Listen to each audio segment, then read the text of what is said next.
Hello friends, आज की इस वीडियो में हम बात करेंगे माइल्ड हाइब्रिड व्हीकल्स के बारे में। तो हमारे पास अक्सर ये न्यूज़ आती है कि मारुति सुजुकी का ये माइल्ड हाइब्रिड व्हीकल आ गया है या लॉन्च होगा। ये एमजी हेक्टर माइल्ड हाइब्रिड है और ऐसे ही बहुत सारे व्हीकल्स जो माइल्ड हाइब्रिड क्लेम करते हैं। तो ये माइल्ड हाइब्रिड है क्या? देखिए, हमारे पास जो कन्वेंशनल व्हीकल्स होते हैं उसमें इंजन को स्टार्ट करने के लिए हम स्टार्टर मोटर का यूज़ करते हैं, और जो बैटरी को चार्ज करने के लिए जो हमारा 12 वोल्ट सिस्टम होता है, जो बैटरी से पावर होता है, उस बैटरी को चार्ज करने के लिए हम अल्टरनेटर का यूज़ करते हैं। तो अब यहाँ पे क्या हो रहा है कि अल्टरनेटर को और स्टार्टर मोटर को दोनों को ही रिप्लेस कर दिया जाता है एक कॉमन डिवाइस से, इस मशीन से। ये है मोटर जनरेटर। तो हमने देखा कि ये जो माइल्ड हाइब्रिड है ये बेस्ड है कन्वेंशनल व्हीकल के डिज़ाइन पे, और एक लो कॉस्ट हाइब्रिड है और लो फ्यूल कंजम्पशन है, क्योंकि जो इंजन का साइज़ है वो छोटा हो गया है, और इम्प्रूव्ड परफॉर्मेंस है, क्योंकि ये जो मोटर है ये असिस्ट भी करता है इंजन को जब भी पावर रिक्वायरमेंट ज़्यादा होती है या फिर जब भी टॉर्क रिक्वायर्ड होता है। तो ये जो मोटर है ये असिस्ट करता है इंजन को, ये दोनों मिलके ही व्हीकल को प्रोपेल कर पाते हैं। और एक और एडवांटेज है रीजनरेशन का, रीजनरेटिंग सिस्टम है ये, क्योंकि जब भी ब्रेकिंग अप्लाई होता है तो ये जो एक तरह से ये जनरेटर का काम करता है, और ये जो इसकी बैटरी है उसको चार्ज करता है।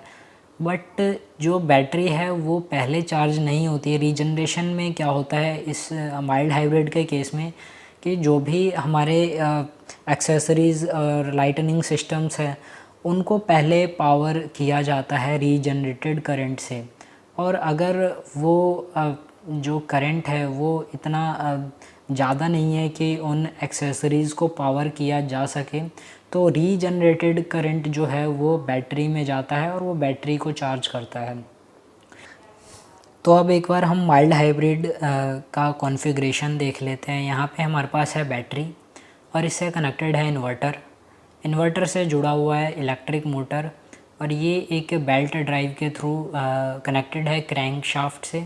और ये जो हमारा पूरा ये कन्वेंशनल सिस्टम हो गया, जैसे कि आमतौर पे देखने को मिलता है कि कन्वेंशनल व्हीकल में क्या होता है, बैटरी से कनेक्टेड होता है स्टार्टर मोटर, अगर हम स्टार्टिंग सिस्टम की बात करें, या फिर बैटरी से कनेक्टेड होता है अल्टरनेटर अगर हम चार्जिंग सिस्टम की बात करें।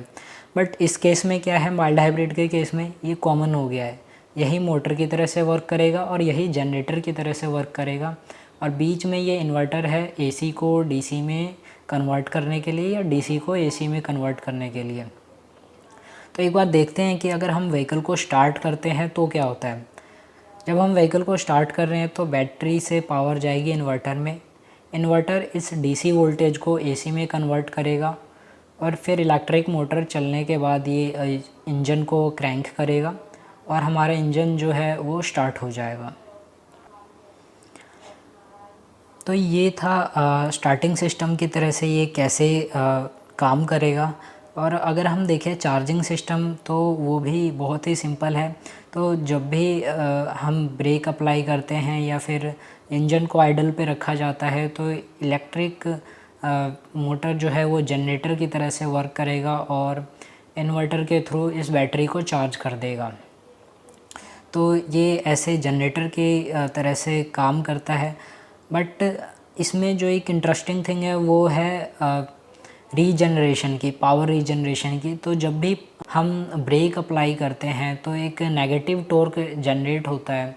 तो वो जो नेगेटिव टॉर्क है वो इलेक्ट्रिक मोटर, जो इलेक्ट्रिक जनरेटर जो है वो उसको वेस्ट नहीं जाने देता। वो क्या करता है कि जो भी हमारे एक्सेसरीज़ हैं उसको उस टाइम, जैसे लाइटनिंग सिस्टम्स है और अगर म्यूज़िक सिस्टम है, तो ये उसको पावर करता है। और अगर वो इतना ज़्यादा नहीं है वो रीजनरेटेड पावर, तो वो क्या करता है, जनरेटर जो है वो बैटरी को चार्ज करने में उसका यूज़ हो जाता है। हाइब्रिड व्हीकल का एक और बहुत बढ़िया एडवांटेज ये है कि इसमें जो सुपर चार्जर और जो भी इलेक्ट्रिक हीटेड कैटालिटिक कन्वर्टर हम यूज़ कर सकते हैं, क्योंकि जो ये जब जनरेटर की तरह से वर्क करता है तो 12 वोल्ट से ज़्यादा का करंट ये जनरेट करता है। और जो भी सुपर चार्जर है और कैटालिटिक कन्वर्टर्स होते हैं, जो इलेक्ट्रिकली हीटेड कैटालिटिक कन्वर्टर्स होते हैं, उनको हाई करंट का डिमांड होता है, जो कि ये जनरेटर की तरह से वर्क करके ये फुलफ़िल कर पाता है। और क्योंकि 48 वोल्ट सिस्टम भी है तो ये काफ़ी हद तक सक्सेसफुल रहता है एनर्जी डिमांड को फुलफ़िल करने में। एक और बेनिफिट, हम इलेक्ट्रिक मोटर को भी आईसी इंजन के साथ यूज़ करते हैं ताकि जो पीक परफॉर्मेंस है वो मिल सके। और कई केसेस में जब ये इलेक्ट्रिक मोटर और आईसी इंजन जो साथ में व्हीकल को प्रोपेल करते हैं तो वहाँ पे एक एक्सेलरेशन बूस्ट देखने को मिलता है। और ये एक बहुत ही बढ़िया एडवांटेज है इस माइल्ड हाइब्रिड सिस्टम का। तो ये एक माइल्ड हाइब्रिड का एक एडवांस कॉन्फ़िगरेशन है जिसमें हमारे पास आईसी इंजन और गियर बॉक्स के बीच में 2 क्लचेज़ का यूज़ है। और हम देखते हैं कि ये जो 2 क्लचेज़ हैं वो इनसे हमें क्या बेनिफिट मिलता है इस माइल्ड हाइब्रिड सिस्टम में। तो देखिए, अगर हम C1 को एंगेज करते हैं, C1 को एंगेज करते हैं तो पावर का फ़्लो इस तरह से हो सकता है। तो आईसी इंजन से हम इसको बैटरी को चार्ज कर सकते हैं अगर हम C1 को एंगेज रखते हैं तो। और अगर हम C1 को डिसएंगेज करके C2 को एंगेज करते हैं तो हम इलेक्ट्रिक मोटर से व्हीकल को कुछ दूरी तक हम चला सकते हैं। और अगर हम C1 और C2 दोनों को ही एंगेज करते हैं तो आईसी इंजन जो है वो व्हीकल को प्रोपेल करेगा। तो यहाँ पे हमारे पास एडवांटेज होता है C1 और 2 क्लचेज़ को यूज़ करने का कि हम या तो सिर्फ बैटरी को चार्ज कर सकते हैं या हम बैटरी से व्हीकल को प्रोपेल भी करवा सकते हैं। पिछले कॉन्फ़िगरेशन में ये एडवांटेज हमारे पास नहीं था कि हम बैटरी से हम एक व्हीकल को प्रोपेल करा सकें। तो इस कॉन्फ़िगरेशन में ये एडवांटेज है। और इसके लिए बैटरी की कैपेसिटी भी ज़्यादा होती है और जो पावर है वो भी ज़्यादा होता है इस पूरे सिस्टम का। तो आई होप आपको माइल्ड हाइब्रिड सिस्टम समझ में आया होगा। Thanks for watching, have a nice day.